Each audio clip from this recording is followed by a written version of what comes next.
Date है आज 7 अगस्त 2021। ये सब टॉपिक कवर करेंगे इस क्लास में। उसके बाद क्वेश्चन करेंगे जो कुछ करंट अफेयर और स्टैटिक पोर्शन पे बेस्ड होंगे। फर्स्ट टॉपिक है अपना importance of vaccine for pregnant woman. जो कोविड-19 की वैक्सीन लग रही है अभी, उसकी प्रेग्नेंट वुमन के लिए क्या अहमियत है, क्या इंपॉर्टेंस है, इसमें ये बताया गया है। देखो, कोविड-19 के लिए एक नेशनल कोविड-19 टास्क फोर्स बना रखी है गवर्नमेंट ने। टास्क फोर्स का मतलब है एक ग्रुप ऑफ मेंबर बैठा रखे हैं, वो देख रहे हैं कि कोविड-19 के लिए वैक्सीन कहाँ पे उपलब्ध है, कहाँ पे नहीं है, कैसे इसकी मैनेजमेंट किया जाए, सर्विलेंस वगैरह कि कोविड-19 के लिए सही से इलाज हो रहा है या नहीं हो रहा। तो इसके लिए एक टास्क फोर्स बनाई गई है। इस टास्क फोर्स के एक सीनियर मेंबर ने कहा है कि कोविड-19 की वैक्सीन प्रेग्नेंट वुमन के लिए बहुत ही ज़रूरी है, इम्पोर्टेंट है। ये बोला है। क्यों ज़रूरी है? इसलिए ज़रूरी है क्योंकि भाई साहब जो कोविड-19 बीमारी है, कोरोना वायरस है, सार्स कोव 2 वायरस। देखो, ये इन्फेक्शन का जो रिस्क है प्रेग्नेंट वुमन और चाइल्ड बर्थ, जैसे मान लो कोई बच्चा हुआ या प्रेग्नेंट वुमन है, इससे इसका इन्फेक्शन तो इंक्रीज नहीं होता है। कि ऐसा नहीं है कि जो प्रेग्नेंट वुमन है या चिल्ड्रन है छोटे, उनको ज़्यादा होगा, मतलब उनमें इन्फेक्शन होने के चांसेस हैं, ऐसा कुछ नहीं है। लेकिन ये देखा गया है जिनको कोविड-19 हो गया है ऑलरेडी, प्रेग्नेंट वुमन को या फिर कोई छोटे बच्चों को, तो उनको क्या है, खतरा ज़्यादा होता है बीमारी होने के बाद, इन्फेक्शन होने के बाद।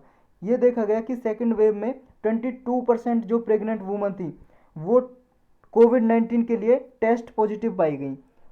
और उनमें से क्या है, जितनी भी वुमन प्रेग्नेंट वुमन थी उनमें से 22% वुमन को, जो प्रेग्नेंट वुमन थी, ऐसी महिलाएं जो गर्भ से थी, उनकी प्री मैच्योर डिलीवरी हुई। प्री मैच्योर डिलीवरी का मतलब है कि समय से पहले बेबी हो जाना, जन्म हो जाना बेबी का।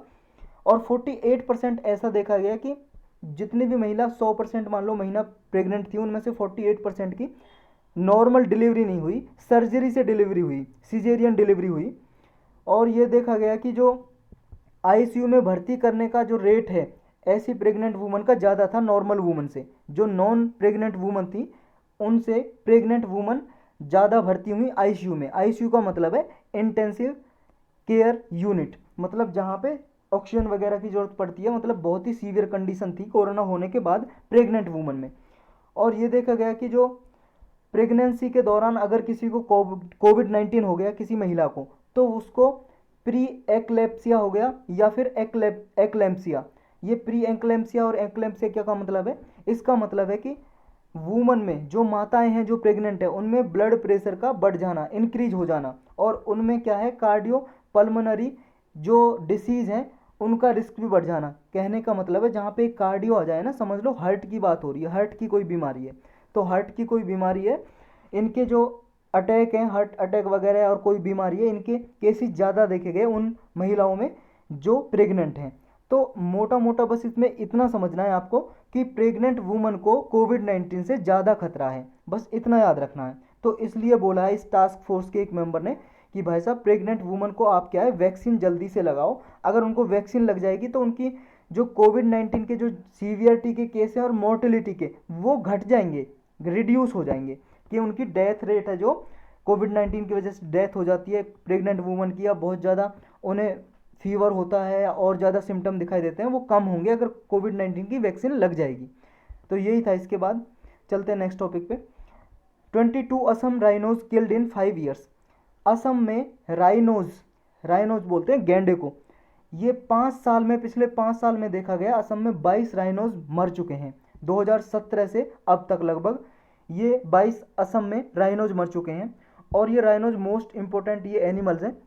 और यूपीएससी आपको पता है 1-2 क्वेश्चन तो हर साल एनिमल से पूछता ही है जो न्यूज़ में रहते हैं। तो गवर्नमेंट ने अभी क्या है, 10 फास्ट ट्रैक सेशन कोर्ट बनाए हैं कि वाइल्ड लाइफ रिलेटेड जितने भी क्राइम हैं, जो भी जंगली जानवरों से रिलेटेड जितने भी अपराध होते हैं, ऑफेंस होते हैं, उनसे निपटने के लिए फास्ट ट्रैक कोर्ट बनाए हैं ताकि इनसे जल्दी से इन केसों का निपटारा हो सके। तो हमारे लिए ज़रूरी जानना ये है राइनो होते कहाँ हैं, कहाँ कहाँ पे मिलते हैं हमारी कंट्री में। देखो, राइनो इस टाइप के दिखते हैं कुछ।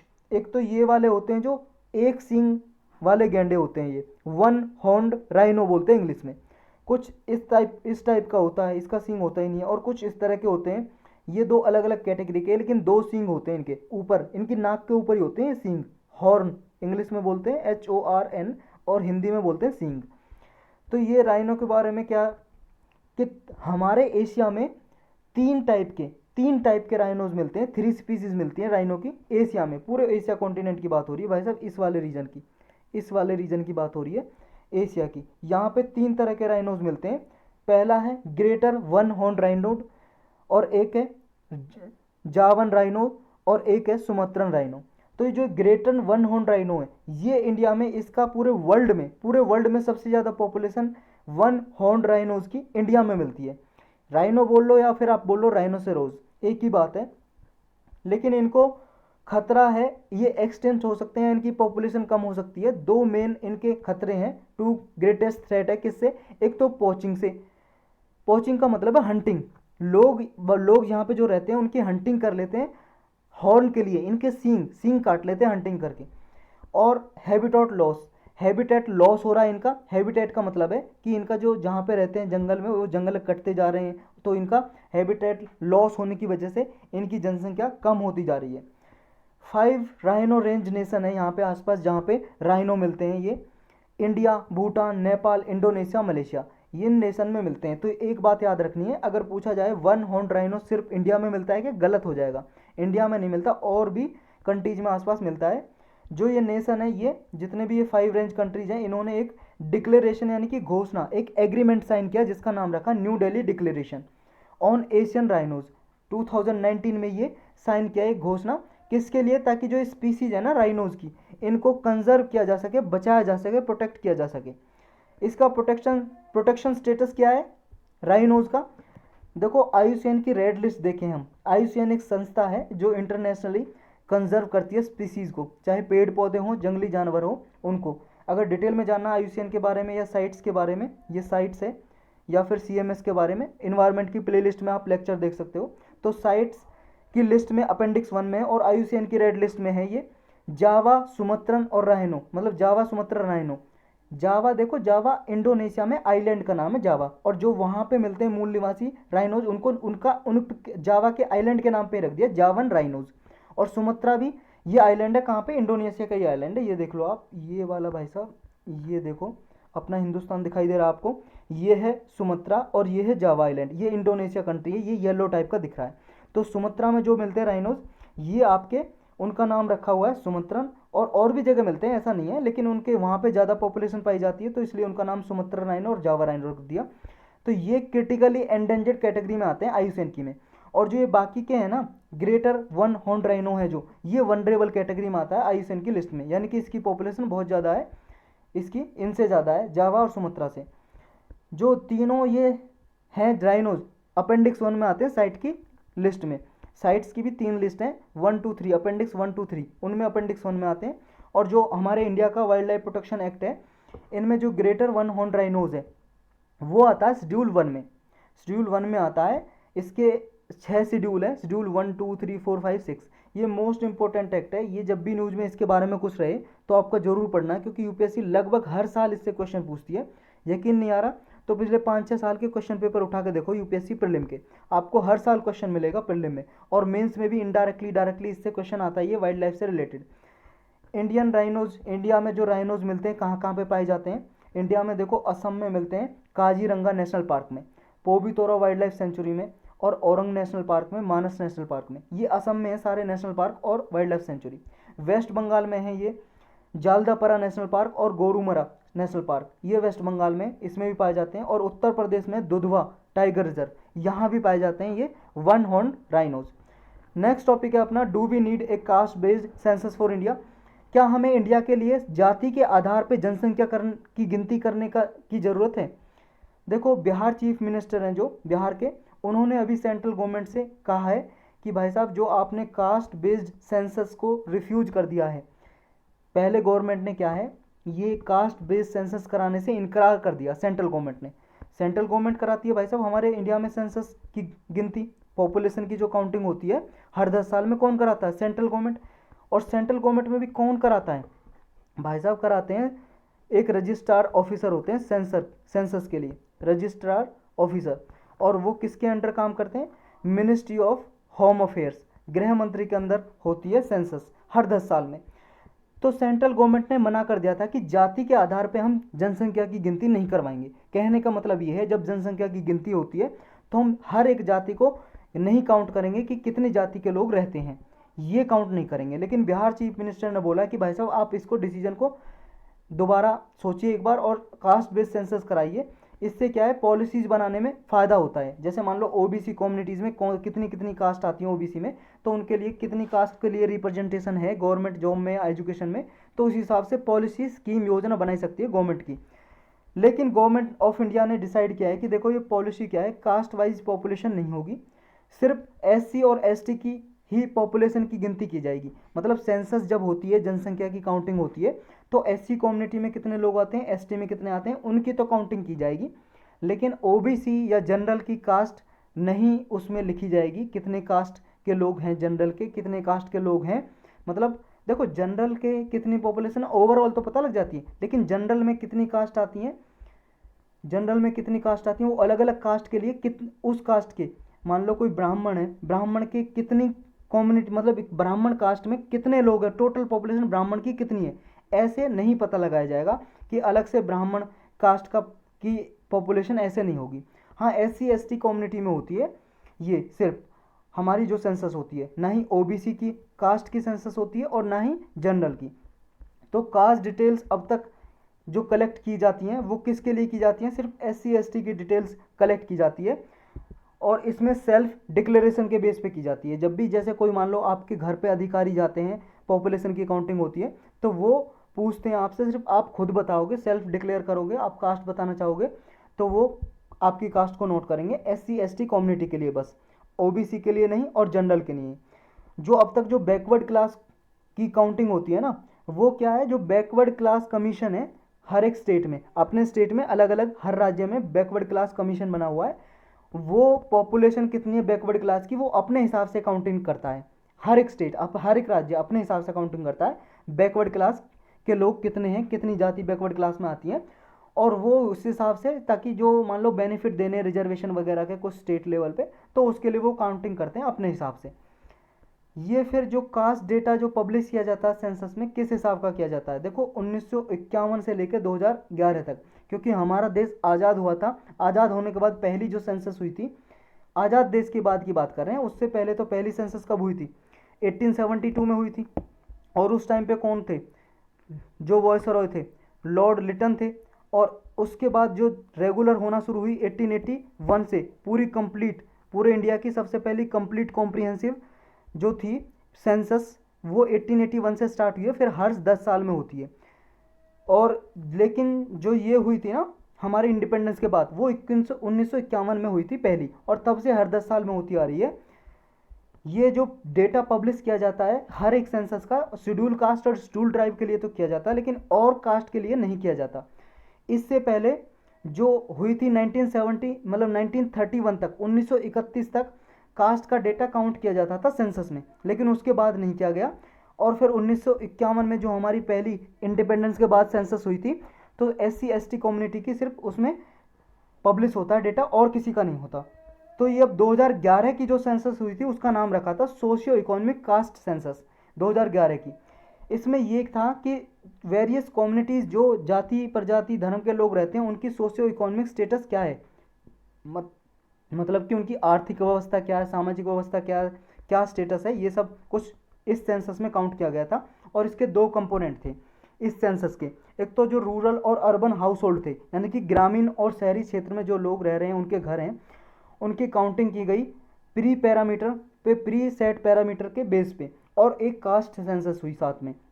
दो कंपोनेंट थे, लेकिन इसमें क्या है, केवल जो इकोनॉमिक कंडीशन थी पीपल की रूरल और अर्बन हाउस होल्ड में, वो तो रिलीज की है, लेकिन अब तक कास्ट डेटा रिलीज नहीं किया है कि कितनी जाति के लोग हैं। मतलब जैसे मान लो पर्टिकुलर जाति का अगर देखें, मान लो किसी का भी, तो उन जाति के लोग कितने उस कास्ट के लोग हैं, टोटल पॉपुलेशन, मतलब हर एक टोटल कास्ट, मतलब एक कास्ट की टोटल पर्टिकुलर कास्ट की पॉपुलेशन कितनी है, ये डेटा अभी तक रिलीज नहीं किया है 2011 की सेंसस का। सिर्फ ओवरऑल क्या है कि वो डेटा रिलीज किया है कि इकोनॉमिक कंडीशन क्या है लोगों की ग्रामीण और अर्बन क्षेत्र में।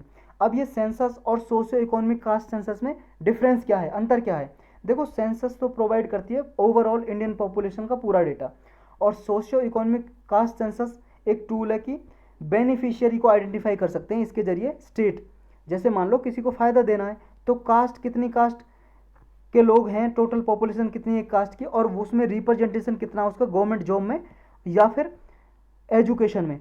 मतलब उस जाति से, मान लो कोई पर्टिकुलर जाति है, ए कास्ट के लोग हैं, उस कास्ट का कितने लोग गवर्नमेंट जॉब में हैं और कितने लोग एजुकेटेड हैं, पढ़े लिखे हैं कितने, और कब तक स्कूल तक गए, कॉलेज तक गए, कहाँ तक, इससे ये पता लग जाता है। इसके हिसाब से स्टेट क्या है, अगर मान लो कोई कास्ट मान लो रिप्रेजेंट नहीं है, ना तो गवर्नमेंट जॉब में है, ना ही एजुकेशन अच्छी है, तो उसको क्या है रिजर्वेशन देकर आगे बढ़ाने की कोशिश करते हैं स्टेट, मतलब राज्य या सेंट्रल गवर्नमेंट। जो ये सेंसस है, ये सेंसस एक्ट है हमारा 1948 का, उसके द्वारा की जाती है सेंसस हमारे देश में। और कॉन्फिडेंशियल डेटा होता है, इसकी इन्फॉर्मेशन जो होती है पर्सन इन्फॉर्मेशन भी होती है, वो भी सोशियो इकोनॉमिक कंसेंसस में होती है, और गवर्नमेंट चाहे तो उसे छुपा के भी रख सकती है। और क्या है, जो डिपार्टमेंट होते हैं, डिफरेंट डिपार्टमेंट जो एजुकेशन या किसी गवर्नमेंट जॉब के लिए पॉलिसी चलाते हैं या रिक्रूटमेंट करते हैं, उनको वो डेटा दे सकती है गवर्नमेंट, लेकिन चाहे तो वो पब्लिश नहीं कर सकती। जैसे अभी कास्ट का डेटा जो पब्लिश नहीं किया अभी तक 2011 की सेंसस का। इसके प्रोज क्या है कास्ट सेंसस के, अगर मान लो जाति के आधार पर सेंसस हो, जनसंख्या की गिनती हो, उसके फायदे क्या हैं। प्रोज का मतलब फायदे, देखो फायदे यही हैं, अगर मान लो कोई कम्युनिटी रिप्रेजेंट नहीं है गवर्नमेंट जॉब और एजुकेशन में, उनको रिजर्वेशन दी जा सकती है, रिजर्वेशन के जरिए उनकी रिप्रेजेंटेशन बढ़ाई जा सकती है। यानी कि कहने का मतलब है इक्विटेबल रिप्रेजेंटेशन हो, हर एक जाति का, हर एक धर्म का, गवर्नमेंट जॉब हो या एजुकेशन हो, इक्वली रिप्रेजेंटेशन हो। ऐसा नहीं है कोई जाति पिछड़ी रह जाए। तो क्योंकि डेमोक्रेटिक प्रिंसिपल के क्या बोलते हैं हमारे देश में डेमोक्रेसी, और डेमोक्रेसी क्या बोलती है, सबको समान अधिकार हो। तो डेमोक्रेसी को भी स्ट्रेंथन करने के लिए इस तरह से यूज हो सकता है कास्ट सेंसस का डेटा। तो ये इसके एक फ़ायदे हैं। लेकिन नुकसान क्या है, कंसर्न मतलब प्रॉब्लम क्या है, प्रॉब्लम ये है कि देख लो, अगर मान लो ये कास्ट सेंसस की जाए और हर एक जाति का पता लग जाए कि एक जाति इतनी है, और मान लो कोई जाति हो गई ब्राह्मण हो गई, या फिर कोई मान लो आपकी कोई भी कम्युनिटी मान लो आप किसी भी कास्ट को, तो वो कास्ट हो गई, उस कास्ट का डेटा पता चल गया कि भाई साहब मान लो पर्टिकुलर ए कास्ट है, बी कास्ट है, इसके इतने लोग हैं, मान लो 50 करोड़ है, मतलब 10 करोड़ है या 20 करोड़ है, ऐसे मान लो आप 10 करोड़ 20 करोड़, और इसको पता लगा कि हमारे लोग तो 20 करोड़ हैं, यानी कि टोटल पॉपुलेशन है 130, और 20 करोड़ लगभग कितने हो गए, कितने परसेंट हो गए इसके, निकाल देंगे यहाँ से, लगभग हो जाएगा, ये हो जाएगा लगभग मान लो 15 16 17% मान लो आप, 15% मान लो, 15% हो गया टोटल पॉपुलेशन का, मान लो बी कम्युनिटी का। और उसके जो लोग हैं उनके गवर्नमेंट जॉब है जिनमें, मतलब मान लो बी कम्युनिटी के लोग हैं और 15% पॉपुलेशन है टोटल पॉपुलेशन की इंडिया की, और उनके जो लोग रिप्रेजेंटेशन है, यानी कि उन बी कम्युनिटी के लोगों का, बी कास्ट के लोगों का जो गवर्नमेंट जॉब में रिप्रेजेंटेशन है, यानी कि जितने लोग गवर्नमेंट जॉब करते हैं, सरकारी नौकरी में हैं, या फिर किसी और मिलिट्री में किसी में भी हैं, उनका रिप्रेजेंटेशन कितना है, मान लो 5% है या 1% ही है। तो अब क्या होगा, जब कास्ट सेंसस डेटा रिलीज हो गया तो ये कम्युनिटी विरोध नहीं करेगी कि भाई साहब पॉपुलेशन तो हमारी 15% है और हमारे लोगों के केवल 1% को, 5% को जॉब दे रखी है, तो हमें भाई साहब रिप्रेजेंटेशन दो, हमारा रिप्रेजेंटेशन बढ़ाओ, हमें भी जॉब दो, हमारे लिए रिजर्वेशन दो। तो ये रिजर्वेशन का जो डिमांड है ना, ये इंक्रीज हो जाएगी।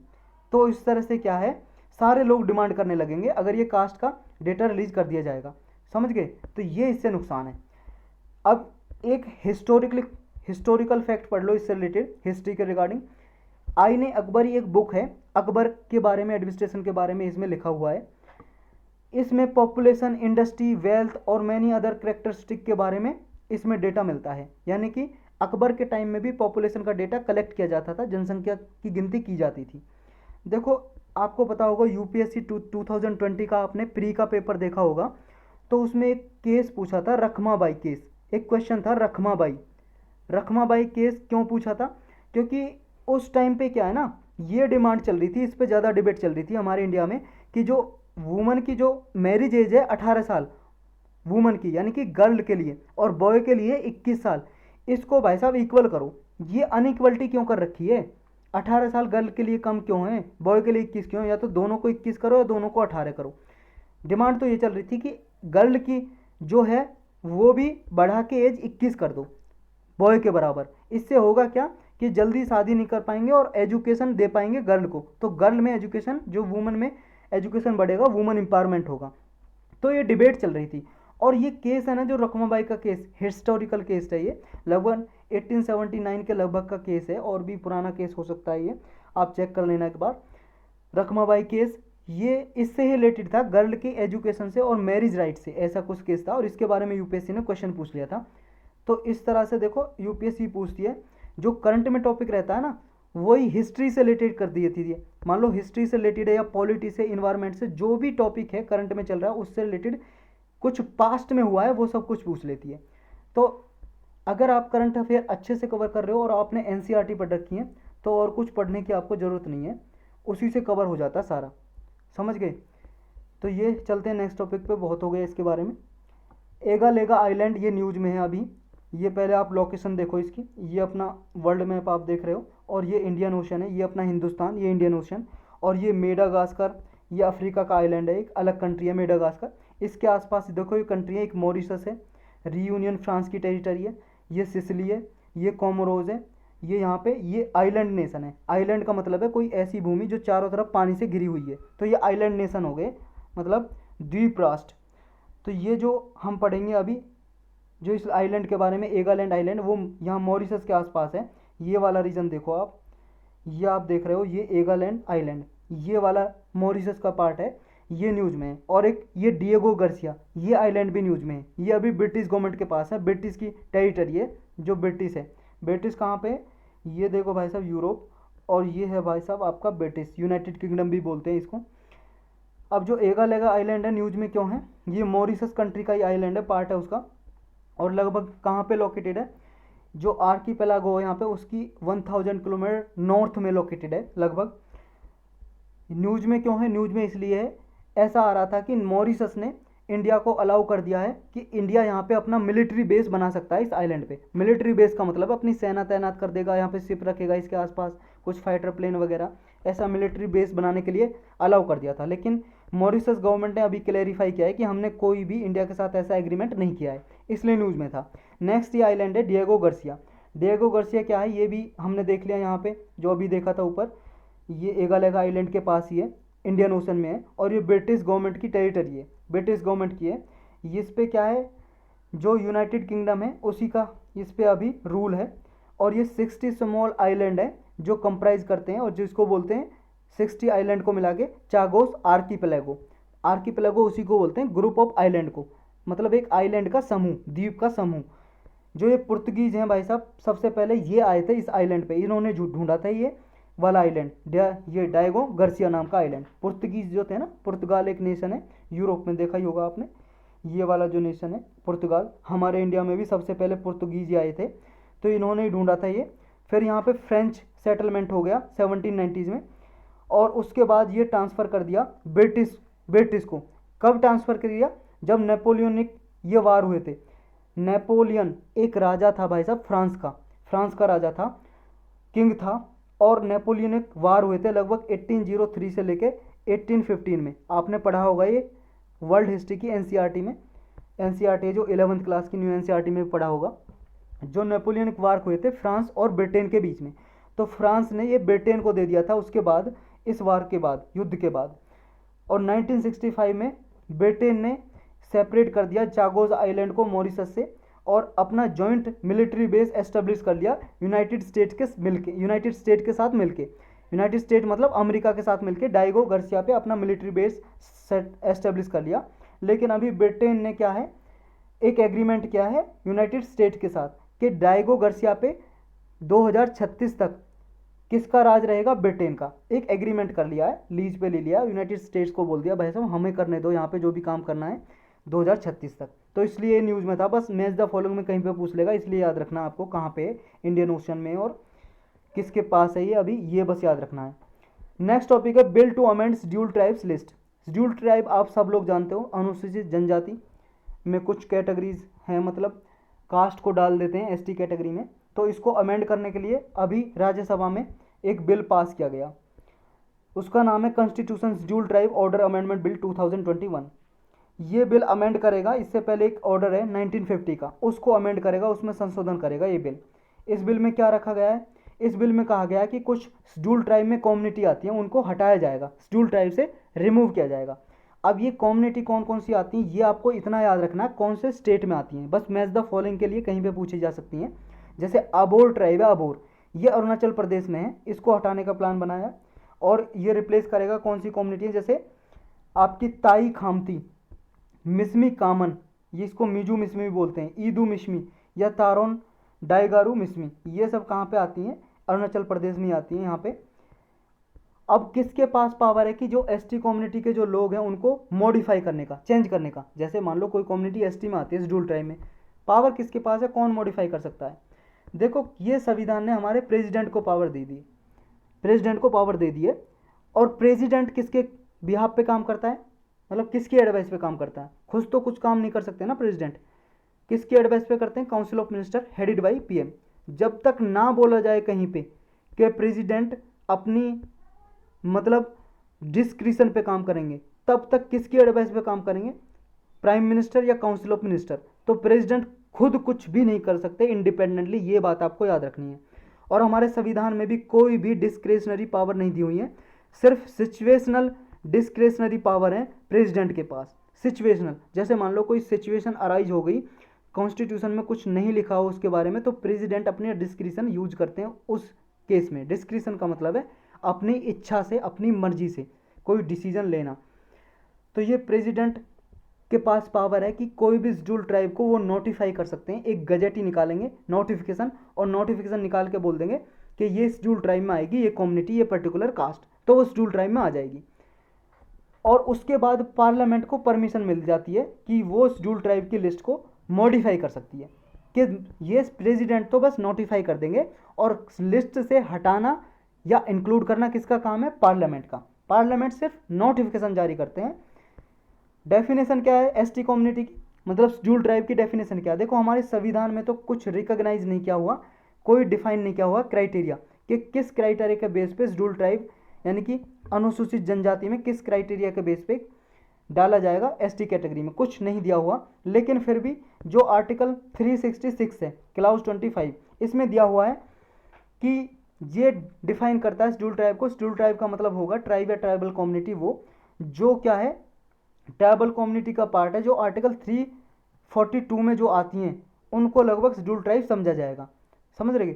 लेकिन कोई क्राइटेरिया नहीं दिया हुआ डिफाइन करने का, इस बेस पे शेड्यूल ट्राइब को डिफाइन करेंगे। जो 342 में आती है उसको शेड्यूल ट्राइब समझ लिया जाएगा। और 342 क्लाउज 1 में ही कहा गया प्रेसिडेंट स्टेट या यूनियन टेरिटरी के साथ कंसल्ट करके, मतलब स्टेट है तो गवर्नर के साथ कंसल्ट कर सकते हैं और किसी भी कम्युनिटी को ट्राइबल कम्युनिटी में डाल सकते हैं और डिक्लेयर कर सकते हैं, नोटिस निकाल सकते हैं।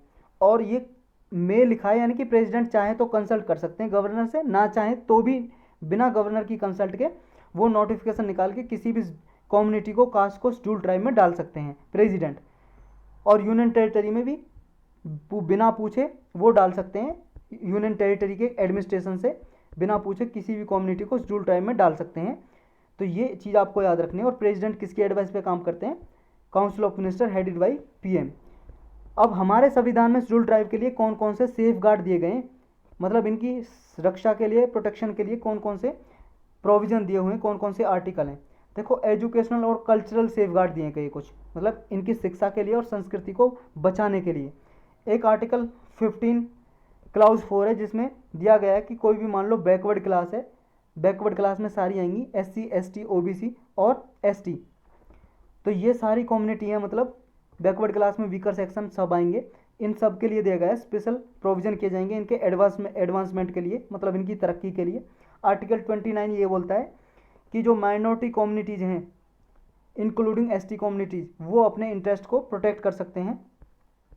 जो 46 आर्टिकल नंबर है उसमें ये दिया गया है एजुकेशन और इकोनॉमिक इंटरेस्ट को सर्व करने के लिए जो वीकर सेक्शन है, वीकर सेक्शन में सब आते हैं SC ST या फिर कोई चिल्ड्रन है या फिर वुमन है या फिर बुजुर्ग लोग हैं या कोई भी है, मतलब OBC कैटेगरी के कोई भी हैं, मतलब वीकर सेक्शन का मतलब कोई भी कमज़ोर वर्ग हो सकता है, उनके इकोनॉमिक इंटरेस्ट के लिए और ST ST या OBC के एजुकेशन के लिए ये क्राइटेरिया दिए गए हैं कि इनके लिए स्टेट कुछ मतलब इनके लिए प्रमोशन के लिए कुछ कार्य करेंगे, मेजर्स लेंगे, स्टेप उठाएंगे ताकि एजुकेशन को प्रमोट किया जा सके।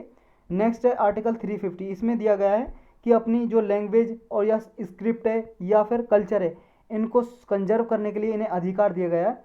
और आर्टिकल 350 में ही मदर टंग में इंस्ट्रक्शन देने के अधिकार हैं कि इनकी जो मातृभाषा है उनमें इनको पढ़ाया जाए ताकि इनकी मातृभाषा को भी बचा के रखा जाए। ऐसी इंस्ट्रक्शन चाहे तो स्टेट दे सकता है। कुछ और सेफ गार्ड दिए गए हैं, सोशल सेफ गार्ड।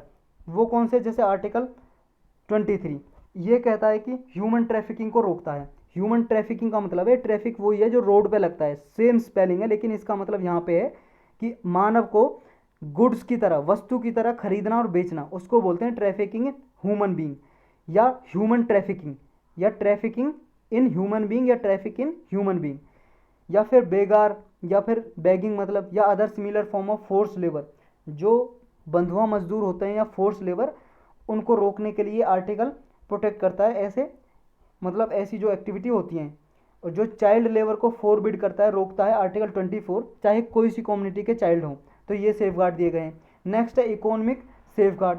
आर्टिकल 224 में ये दिया गया है, इसके क्लाउज 1 में जो 5th शेड्यूल में आते हैं, शेड्यूल एरिया या शेड्यूल ट्राइब या किसी और मतलब और कहीं पे भी शेड्यूल एरिया शेड्यूल ट्राइब है other than states of Assam, Meghalaya, Mizoram और त्रिपुरा, क्योंकि इनको इंक्लूड किया गया 6th शेड्यूल में। इनको छोड़ के जो अप्लाई होता है आर्टिकल 24 के, इनके सेफ गार्ड के लिए कुछ मेजर्स लिए जाएं। आर्टिकल 275 ये बोलता है कि हर एक स्टेट को ग्रांट दिया जाएगा, अनुदान दिया जाएंगे, मतलब कुछ मनी प्रोवाइड की जाएगी 5th और 6th शेड्यूल के अंदर जो भी शेड्यूल एरिया शेड्यूल ट्राइब आते हैं उनके डेवलपमेंट के लिए। पॉलिटिकल सेफ गार्ड दिए गए हैं कुछ। पॉलिटिकल सेफ गार्ड क्या है, आर्टिकल 164 क्लाउज 1 ये कहता है कि ट्राइबल अफेयर्स के लिए मिनिस्टर प्रोवाइड किए गए हैं, ट्राइबल अफेयर मिनिस्टर बिहार और एमपी और उड़ीसा में। आर्टिकल 330 ये बोलता है कि एसटी कम्युनिटी के लिए लोकसभा में रिजर्वेशन रहेगी कुछ सीट्स। और आर्टिकल 337 ये बोलता है कि जो स्टेट की लेजिस्लेचर होते हैं, यानी कि विधानसभा स्टेट की लेजिस्लेटिव असेंबली, उनमें एसटी कम्युनिटी के लिए रिजर्वेशन दी गई है। आर्टिकल 334 ये बोलता है कि ये जो रिजर्वेशन दी गई है 10 साल के लिए रहेगी और इसे एक्सटेंड भी किया जा सकता है अगर एसटी कम्युनिटी का डेवलपमेंट नहीं हुआ।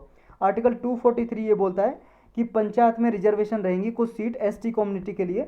आर्टिकल 371 ये बोलता है कि जो नॉर्थ ईस्टर्न स्टेट है या सिक्किम है, इनमें स्पेशल प्रोविजन होंगी आर्टिकल 371 के अंदर। तो ये कुछ सेफ गार्ड दिए गए हमारे संविधान में इनके लिए। ये आप मेंस के आंसर में कहीं अगर आपको 3-4 आर्टिकल तो याद होने ही चाहिए अलग अलग पॉलिटिकल इकोनॉमिक सेफ गार्ड के लिए, ताकि आप इन आर्टिकल को मेंशन कर सको। नेक्स्ट टॉपिक है centre moves bill in house to stop retrospective tax. देखो जो रेट्रोस्पेक्टिव टैक्स होते हैं ना, उनको रोकने के लिए गवर्नमेंट अभी बिल लाई है। रेट्रोस्पेक्टिव टैक्स होते हैं पास्ट डेट से, पिछली डेट से किसी कंपनी में टैक्स लगाना, किसी पे भी कंपनी पे हो या आदमी पे हो टैक्स लगाना। गवर्नमेंट ने अभी इंट्रोड्यूस किया taxation laws amendment bill 2021, Lok Sabha में ये अभी पेश किया है। बिल का टारगेट ये है, जो इनकम टैक्स एक्ट है 1961 का और फाइनेंस एक्ट है 2012 का, इसको ये संशोधन करेगा, अमेंड करेगा। इसका ये रहेगा, जो भी इनकम टैक्स डिपार्टमेंट टैक्स लेता है, टैक्स डिमांड करता है रेट्रोस्पेक्टिवली, उसको रोकेगा। यानी कि अब रेट्रोस्पेक्टिवली का मतलब क्या है, रेट्रोस्पेक्टिव टैक्सेशन का मतलब है जब कोई कंट्री मान लो टैक्स ले सर्टेन प्रोडक्ट पे पास्ट डेट से, यानी कि मान लो अभी लॉ बना है 2012 का लॉ है फाइनेंस एक्ट 2012 का, जिसमें ये अमेंड करेगा ये वाला एक्ट फाइनेंस एक्ट और 1961 का इनकम टैक्स एक्ट। मान लो 2012 में कुछ ऐसे प्रोविजन है कि ऐसी एक्टिविटी है जिन पे टैक्स नहीं लिया जा सकता, कोई प्रोविजन ही नहीं है हमारे देश में इस एक्ट में। अभी फिलहाल 2021 की बात कर रहे हैं, कोई प्रोविजन नहीं है। मान लो कल को ये हो जाए कि पैदल जो यात्री चलेगा रोड पे उस पर टैक्स लगेगा, ऐसा कोई अभी रूल नहीं है। लेकिन ये क्या है, गवर्नमेंट ऐसा अभी रूल बना दे कि 2012 से फाइनेंस एक्ट में अमेंडमेंट कर दे और कह दे कि 2012 से जो पैदल चल रहे हैं ना लोग और जितने किलोमीटर चल रहे हैं रोड पे, उन पे सब पे टैक्स लिया जाएगा। समझ रहे हो?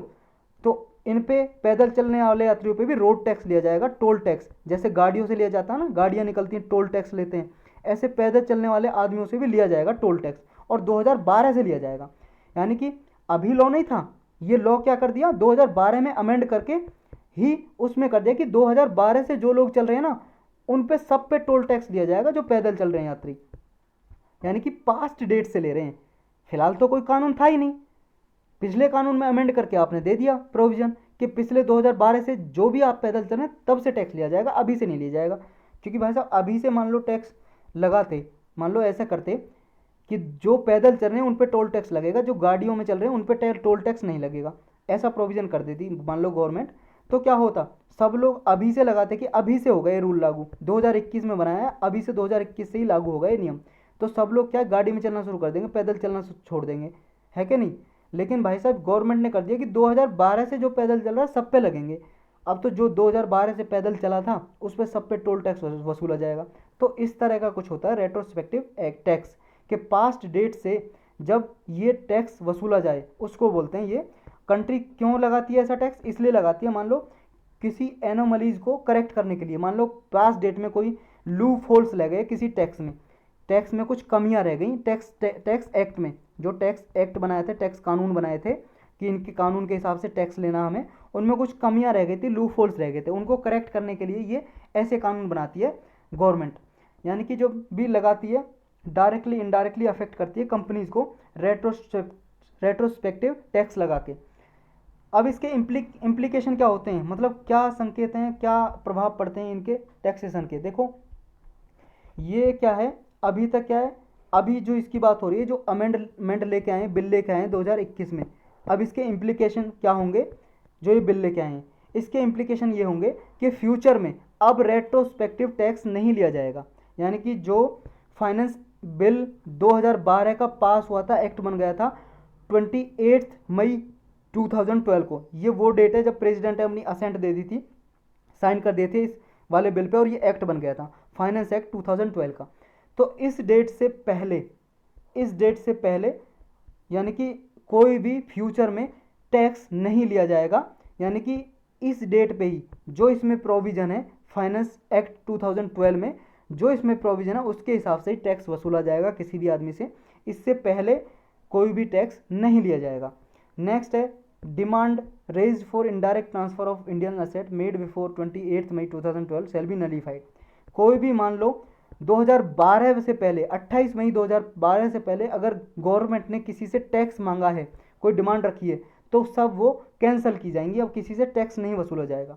यानी कि अगर किसी से टैक्स ले भी लिया था 2012 से पहले, मतलब 2012 से पहले का मतलब है टैक्स तो अभी लिया है 2012 के बाद, क्योंकि एक्ट बना है 2012 में, फाइनेंस एक्ट 2012 में बना है, और 2012 के बाद जो इसमें प्रोविज़न है, जो कंपनी आई है कुछ भी, उस हिसाब से टैक्स लिया जाना चाहिए। लेकिन 2012 से पहले ये प्रोविज़न नहीं थी ये वाले बिल की, समझ गए हो। अब ये प्रोविज़न 2012 में आई है, लेकिन 2012 में प्रोविज़न ना होने के बावजूद भी गवर्नमेंट टैक्स जो लिया था 2012 से पहले, तो ये एक्ट था ही नहीं, तो इसके बेस पे ही कह रही है कि हम रेट्रोस्पेक्टिवली लेंगे पास्ट डेट से। यानी कि जो गवर्नमेंट ने पास्ट डेट से, पिछली डेट से टैक्स लिया था उसको वापस करेगी गवर्नमेंट विदाउट एनी इंटरेस्ट, ब्याज नहीं देगी, जो टैक्स ले लिया था किसी कंपनी से, किसी से भी, उसको वापस करेगी गवर्नमेंट। एलिजिबिलिटी क्या होगी इसकी, एलिजिबिलिटी का होगी ये एलिजिबिलिटी की, मान लो कोई भी टैक्स पेयर है, उसके कोई भी मान लो केस पेंडिंग पड़े हैं गवर्नमेंट के अगेंस्ट, तो वो डिमांड क्या है अब ड्रॉप कर दी जाएंगी, हटा दी जाएंगी। इशू क्या है, क्यों ऐसा अमेंडमेंट लेके आ रही है गवर्नमेंट, देखो अमेंडमेंट इसलिए लेके आ रही है रेट्रोस्पेक्टिव टैक्स में। अभी क्या है, ये फाइनेंस एक्ट है जो 2012 का, इसके रिलेटेड केस चल रहे थे वोडाफोन से, जो वोडाफोन की कंपनी है ना, जिसके आप सिम चलाते हो, फ़ोन करते हो, फिर मोबाइल में डालते हो, वही वोडाफोन कंपनी है। इस पर गवर्नमेंट ने टैक्स लगा दिया था 11,000 करोड़ का, और यही रेट्रोस्पेक्टिवली एक्ट। तो सुप्रीम कोर्ट में केस गया इसका, वोडाफोन का। वोडाफोन ने कहा सुप्रीम कोर्ट से कि भाई साहब देखो, ये 2012 का एक्ट बना है, 2012 के एक्ट में ऐसा कोई भी प्रोविज़न नहीं है कि मुझ पर टैक्स लिया जाए, लेकिन ये गवर्नमेंट क्या 2012 से पहले जो मेरी एक्टिविटी हुई है, क्योंकि 2012 से पहले तो वो था नहीं ना कोई कानून उसके लिए, तो मेरी तो वो एक्टिविटी 2012 से पहले हुई है, तो मुझ पे गवर्नमेंट टैक्स ले रही है उन एक्टिविटीज़ के लिए, और एक्ट तो बनाया 2012 में, तो 2012 में जो प्रोविज़न उनके हिसाब से लेना चाहिए ना। तो सुप्रीम कोर्ट ने भी कहा बात तो भाई साहब आपकी सही है, ठीक है। तो सुप्रीम कोर्ट ने वोडाफोन के पक्ष में, फेवर में केस सुनाया कि कहा गवर्नमेंट आप गलत टैक्स ले लियो, कोई भी वोडाफोन कोई भी टैक्स नहीं देगा आपको, लेकिन गवर्नमेंट माना नहीं। फिर गवर्नमेंट ने दबाव बनाया सुप्रीम कोर्ट के केस के, मतलब सुप्रीम कोर्ट के जो वो केस आया था, जजमेंट आया था, उसको नलीफाई करने के लिए गवर्नमेंट ने इस इनकम टैक्स है ना, जो ये मतलब फाइनेंस एक्ट है, फाइनेंस एक्ट 2012 का, इसमें संशोधन कर दिया, अमेंडमेंट कर दिया कि जो भी मान लो 2012 से पहले भी ऐसी एक्टिविटी हुई है हम उनसे रेट्रोस्पेक्टिवली टैक्स लेंगे। इसमें अमेंडमेंट कर दिया। अब फिर मांग रही है कि भाई साहब अभी कानून है, हमने अमेंडमेंट किया है, आप हमें टैक्स दो। फिर वोडाफोन फिर नहीं माना, वोडाफोन क्या चला गया, फिर आर्बिट्रेशन में चला गया, इंटरनेशनल जो है ना परमानेंट आर्बिट्रेशन होती हैं ऑर्गेनाइजेशन, उनमें चला गया।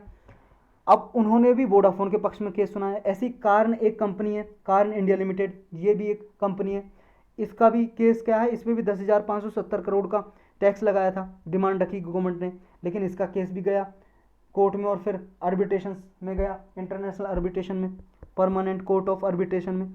तो उसने भी इन कंपनी के पक्ष में सुना है कि भाई साहब ऐसा थोड़ी ना है आप कानून अब बना के पास डेट से टैक्स लोगे कि नहीं हम तो अब बना रहे हैं, हम आपने जो कुछ किया पिछली डेट से टैक्स दो, ऐसा नहीं चलेगा। तो इंडिया की मतलब बेइज्जती हुई हर जगह इंडिया के पक्ष में केस नहीं सुनाया गया, कंपनी के बेस में सुनाया गया। तो इस हिसाब से अब इंडिया को ये समझ आया ठीक है भाई साहब हम अपने एक्ट में ही संशोधन कर देते हैं, अब किसी पे पास डेट से टैक्स नहीं लिया जाएगा। 2012 के बाद जो भी एक्टिविटी हुई है तभी ये एक्ट बनाया था, उसी के हिसाब से लिया जाएगा। तो अब इसके सिग्निफिकेंस क्या है, इंपॉर्टेंस। एक तो ये जिन कंपनी पे केस चल रहे थे बहुत लंबे समय से, 2012 से ये पेंडिंग में पड़े थे, लॉन्ग पेंडिंग केस, ये केस अब डिस्प्यूट क्या है सॉल्व हो जाएंगे, एंड हो जाएगा इनका। और इससे क्या है इन्वेस्टर फ्रेंडली बनेगी हमारी कंट्री, यानी कि जो और कंपनी आती हैं वो ये नहीं सोचेंगे ना कि इंडिया तो मन मर्जी अपना कोई भी लॉ बना देता है। मान लो इंडिया ने लॉ बनाया भाई साहब 2012 में, एक्ट में ये अमेंडमेंट कर दिया, 2012 से पहले जो भी कंपनी ने ऐसी एक्टिविटी की थी उन पर टैक्स लगेगा। तो कोई भी कंपनी सोचेगी ये तो भाई साहब इंडियन गवर्नमेंट ऐसी है, पास डेट से मान लो अभी कोई कानून है वो उन हिसाब से टैक्स नहीं लेती, ये तो रेट्रोस्पेक्टिवली ले सकती है। पास्ट कि कोई लॉ नहीं था फिर भी इसने लॉ बना के ले लिया टैक्स, तो हम इंडिया में नहीं आना चाहेंगे इन्वेस्ट करने के लिए, ऐसा सोचती है कंपनी। लेकिन अगर इंडिया के ऐसे लॉ होंगे इन्वेस्टर फ्रेंडली तो कंपनी यहाँ पे आएंगी, निवेश करेंगी, ज़्यादा से ज़्यादा हमारी इकोनॉमिक ग्रोथ होगी, तो ये फ़ायदे होंगे इससे। तो यही थे आज के टॉपिक। अब हम क्वेश्चन करेंगे इस पर बेस्ड। फर्स्ट क्वेश्चन है हमारा, ये केसरिया बुद्धा स्तूप हमने अच्छे से पढ़ा था, केसरिया बुद्धा स्तूप के बारे में। और ये देखो केसरिया बुद्धा स्तूप के बारे में हमने स्पेशल लेक्चर लेके भी पढ़ा है, और बुद्धिस्ट का जो लेक्चर है उसके बारे में उस लेक्चर में भी इसके बारे में पढ़ा हुआ है। तो इसके बारे में आपको करेक्ट स्टेटमेंट बतानी है कौन सी है। पहली स्टेटमेंट बोल रही है केसरिया बुद्धा स्तूप। स्तूप क्या होता है, देखो स्तूप ऐसा कुछ फॉर्मेशन सी बनी होती है, उसी को स्तूप बोलते हैं। एक केसरिया कलर का नाम, कलर है केसरिया, जो हमारे झंडे में है ना, तिरंगे में, फ्लैग में सैफ्रॉन। जो केसरिया बुद्धा स्तूप है वो बिहार की चंपारण डिस्ट्रिक्ट में लोकेटेड है, बना हुआ है। नेक्स्ट स्टेटमेंट बोल रही है कि ये one of the smallest Buddhist stupa है पूरे वर्ल्ड में, मतलब जो जितने भी छोटे छोटे बुद्धा के स्तूप पाए गए हैं उनमें से एक ये भी है, छोटे स्तूपों में आता है गिनती इसकी। जो आर्कोलॉजिकल सर्वे ऑफ इंडिया है हमारी, एक भाई साहब ये मान लो संस्था है, ऑर्गेनाइजेशन है, जो आज़ादी से पहले की बनी हुई है, लगभग 1861 की, एलेक्जेंडर कनिंगम ने बनाया था, उसका पहला डायरेक्टर जनरल यही था इसका, एलेक्जेंडर कनिंगम। और मिनिस्ट्री ऑफ कल्चर के अंडर काम करती है फिलहाल ये ऑर्गेनाइजेशन। जो आर्कोलॉजिकल सर्वे ऑफ इंडिया है इसने डिक्लेयर किया है कि जो ये केसरिया बुद्धा स्तूप है ये एक प्रोटेक्टेड मोनूमेंट डिक्लेयर कर दिया है नेशनल इंपॉर्टेंस के लिए, मतलब इसका संरक्षण ज़्यादा किया जाएगा। आपको बताना करेक्ट कौन सा है, 1 ओनली 1 2 1 3 1 2 3। देखो भाई साहब दूसरा बिल्कुल गलत है, क्योंकि लार्जेस्ट पूरे वर्ल्ड में सबसे बुद्धिस्ट स्तूप सबसे लार्जेस्ट है, सबसे बड़ा है, बाकी के दो करेक्ट है, यानी कि 1 और 3 सही हो जाएगा, सी आंसर। ये है भाई साहब बुद्धा स्तूप, देख लो आप, ये वाला याद आ रहा है, कुछ हमने पढ़ा था इसके बारे में। नेक्स्ट टॉपिक आपको बताना है जो क्वांटम डॉट हैं, क्वांटम डॉट ये man made nano scale crystal हैं, कुछ क्रिस्टल होते हैं छोटे छोटे क्वांटम डॉट, ये इलेक्ट्रॉन को ट्रांसफ़र कर सकते हैं, इलेक्ट्रॉन को एक जगह से दूसरे जगह पे ट्रांसफ़र कर सकते हैं एक जगह से। तो ये डॉट कहाँ कहाँ पे यूज हो सकते हैं ये बताना आपको। क्वांटम डॉट सोलर सेल में यूज हो सकते हैं क्या, जिनसे बिजली बनती है, सोलर सेल। एलईडी में हो सकते हैं क्या, एलईडी जो मान लो टीवी में भी एलईडी यूज होती है, आपके जो घरों में लाइट लग रही है वो भी एलईडी आजकल यूज होती है। सिंगल इलेक्ट्रॉन ट्रांजिस्टर में यूज हो सकते हैं क्या, ट्रांजिस्टर होता है आवाज़ को वॉल्यूम को बढ़ाने के लिए, रेडियो वगैरह में, किसी टीवी वगैरह में यूज होता है, आपके फ़ोन में भी ट्रांजिस्टर होते हैं, इक्विपमेंट होता है छोटा सा। मेडिकल इमेजिंग में यूज हो सकता है, सेल बायोलॉजी रिसर्च में यूज हो सकता है। कहाँ कहाँ पे यूज हो सकता है आपको बताना है। आपके ऑप्शन है 1 2 3 5, 1 3 4 5, ऑल ऑफ द अबव, या 2 3 4 5। इसका आंसर है सी, ऑल ऑफ द अबव, सब में यूज हो सकता है ये। नेक्स्ट है अपना अमागढ़ फोर्ट। देखो स्पेशल लेक्चर लेके पढ़ा था हमने अमागढ़ फोर्ट के बारे में, ये अभी न्यूज़ में था, कंट्रोवर्सी चल रही थी। दो कम्युनिटी के बीच में, राजपूत और मीना कम्युनिटी के बीच में। तो आपको बताना कहाँ पे लोकेटेड है, राजस्थान, गुजरात, मध्य प्रदेश, कर्नाटक। जी हाँ, आपने सही सोचा, ए जवाब है इसका, राजस्थान में। करेक्ट दिया आपने जवाब। नेक्स्ट आपको बताना शोर कमेटी जो किससे रिलेटेड है, किस लिए बनाई गई थी शोर कमेटी। फर्स्ट कह रही है ये जो प्रिंसली स्टेट के साथ रिलेशनशिप इंक्रीज करने के लिए, इंप्रूव करने के लिए ब्रिटिश गवर्नमेंट ने शोर कमेटी बनाई थी। नेक्स्ट है जलियांवाला बाग जो मैसेकर हुआ था हत्याकांड 1919 में, इसकी इंक्वायरी करने के लिए, जांच करने के लिए कमेटी बनाई थी क्या? या रोलेट एक्ट को रिव्यू करने के लिए कमेटी बनाई थी क्या? या फिर जो आपका कोमागातु मारू इंसिडेंट है, इसके पैसेंजर की असिस्ट करने के लिए, सहायता करने के लिए, कि उन्हें फूड दिया जाए या कुछ लीगल चैलेंजेस या प्रोविजन में सहायता करने के लिए ये कमेटी बनाई थी। आपको बताना है कौन सा करेक्ट है, किसके लिए बनाई गई थी शोर कमेटी। इसका सही आंसर है भाई साहब डी, जो कोमागाता मारू इंसिडेंट है इसके पैसेंजर थे उनके लिए बनाई गई थी। आपने हिस्ट्री में पढ़ा होगा ये 1914 की बात है। कोमागाता मारू एक जापानी शिप है, पानी का जहाज था, ये पानी के जहाज का नाम था, जापान का था ये, जापान का। आपको पता है जापान में बहुत सारे लोगों को लेके गया था ब्रिटेन वहाँ पे, और बहुत सारे लोग यहाँ पे गए थे, मतलब कुछ काम करते थे, कुछ मतलब इन्हें मजदूर बना के ले जाते थे इंडियंस को। तो वहाँ पे कुछ लोग थे इंडियंस, वो क्या है जापानी शिप को लेके गए थे, जापान के जहाज को, जिसका नाम था कोमागाता मारू। कहाँ पे लेके गए थे? वैनकावर। वैनकावर कहाँ पे? वैनकावर भाई साहब कर्नाटक, मतलब कनाडा में, कर्नाटक में नहीं, कनाडा में, कनाडा में है ये भाई साहब अपना वर्ल्ड मैप ये देख रहे हो, ये वाला कनाडा। यहाँ पे लेके गए थे इस शिप को। इस शिप में गए थे लगभग 300 कुछ आदमी गए थे इसमें। लेकिन कनाडा में आपको पता है वहाँ पे भी ब्रिटिश गवर्नमेंट का राज था, ब्रिटिश का, और इंडिया में भी ब्रिटिश गवर्नमेंट का राज था। तो इस शिप को घुसने से मना कर दिया, कनाडा में घुसने नहीं दिया, और इनको वापस भेज दिया। और जब ये वापस आ रहे थे इंडिया में भी नहीं घुसने दिया इनको, इंडिया में भी नहीं घुसने दिया, इंडिया में आए तो कुछ सारे पैसेंजर को भूख से मर गए थे, कुछ नुकसान हुआ था इनको, और डिस्प्यूट भी हो गए थे ब्रिटिश गवर्नमेंट और जो शिप में थे ये आदमी, कुछ 314 के लगभग ये आदमी थे इसमें। तो ये था कोमागातु मारू इंसिडेंट।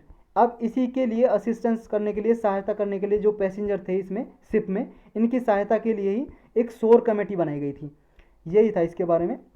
नेक्स्ट बताना ली कमीशन, जो ली कमीशन ब्रिटिश गवर्नमेंट ने अपॉइंट किया था 1923 में। आपको बताना किस लिए किया था ये कमीशन अपॉइंट? लैंड टैक्स या फेमिन रिलेटेड रिफॉर्म के लिए, मतलब जो भुखमरी है, अकाल पड़ गया, यानी कि टैक्स या लैंड में कुछ सुधार करने के लिए बनाया गया था क्या ली कमीशन? या फिर जो सुपीरियर इंडियन पब्लिक सर्विस थी उनके कंपोजिशन के लिए, एथनिक कंपोजिशन के लिए बनाया था? या फिर जो ब्रिटिश इंडिया की जो पब्लिक यूनिवर्सिटी थी उनमें एजुकेशन के लिए बनाया था? या फिर जो ट्रेडिशनल लॉ थे या फिर यूरोपियन लीगल टेक्स्ट थे उनके इंटरप्रिटेशन के लिए, कि यूरोपियन लॉ और ट्रेडिशनल लॉ के अर्थ निकालने के लिए कि इनका क्या मतलब है, उनके लिए ली कमीशन बनाया था? इसका सही आंसर है भाई साहब B, superior Indian public service के कंपोजिशन के लिए, एथनिक कंपोजिशन के लिए बनाया था ली कमीशन 1923 में ब्रिटिश गवर्नमेंट ने। नेक्स्ट आपको बताना है जो कुडी अरासू एक जनरल है, जनरल होते हैं न्यूज़पेपर की तरह, न्यूज़पेपर की तरह जो पब्लिश होते हैं, ऐसे कुछ जनरल होते हैं, बुक हो गई छोटी सी या कुछ छोटी सी पत्रिका हो गई, ऐसे जनरल होते हैं, लगभग एक सप्ते का भी हो सकता है, सप्ते में आए, महीने में आए, 15 दिन में आए। तो ये जनरल है कुडी अरासू नाम का। ये कौन पब्लिश करते थे ये बताना आपको, किसने पब्लिश किया था इसको? CN मुदालियार ने, श्री नारायण गुरु ने, EV रामास्वामी नेकर ने, या CV रमन पिल्लई ने? सही आंसर है सी, EV रामास्वामी नेकर ने इसको पब्लिश किया था, कुडी अरासू जनरल को। नेक्स्ट टॉपिक है समाप्ति की घोषणा।